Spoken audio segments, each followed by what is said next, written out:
ምርጫውን የፈሩት ፓርቲዎችና የመቀሌው ሽፍታ መጨረሻ።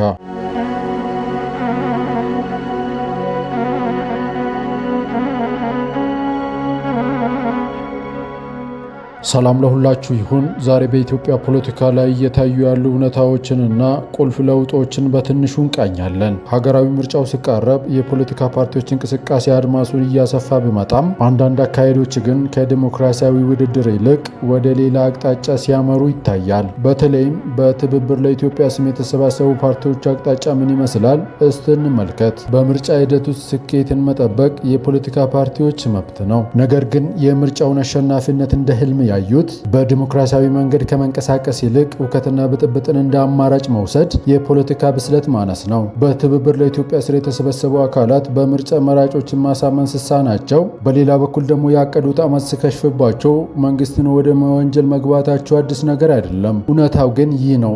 በለቅሶ በዛቻና በአመፅ ምርጫ ማሸነፍ አይቻልም። ይልቁንም ለህዝብ ፖሊሲያቸውን በግልጽ ማሳየት እንጂ በብጥብጥ አንዳች የሚሆን የለም። በሌላ በኩል ደግሞ ወደ ትግራይ ክልል ስንዞር የመቀሌ ሁኔታ እጅግ አሳሳቢ ሆኗል። የደብረ ጽዮን ቡድን አሁን ላይ ከባድ የውስጥ መተራመስና ሽብር ውስጥ ገብተዋል። በነጌታቸው ረዳ የሚመራው ተቃዋሚ ክንፍ አዲስ ምክር ቤት መመስረቱና መቀሌን በቅርቡ እንቆጣጠራለን የሚለው አቋም በቡድን ውስጥ ያለውን የመፍረስ አደጋ አሳይተዋል። የተመሰረተው ምክር ቤትም ህወሓትን በቅርቡ ያስወግዳል ተብሎ ይጠበቃል። ሀገራችን የምትፈልገው ሰላምንና ልማትን እንጂ ሌላ ትርምስ አይደለም። እናንተስ በዚህ የፖለቲካ ሂደት ምን ታስባላችሁ? ሀሳባችሁን በኮመንት አጋሩን።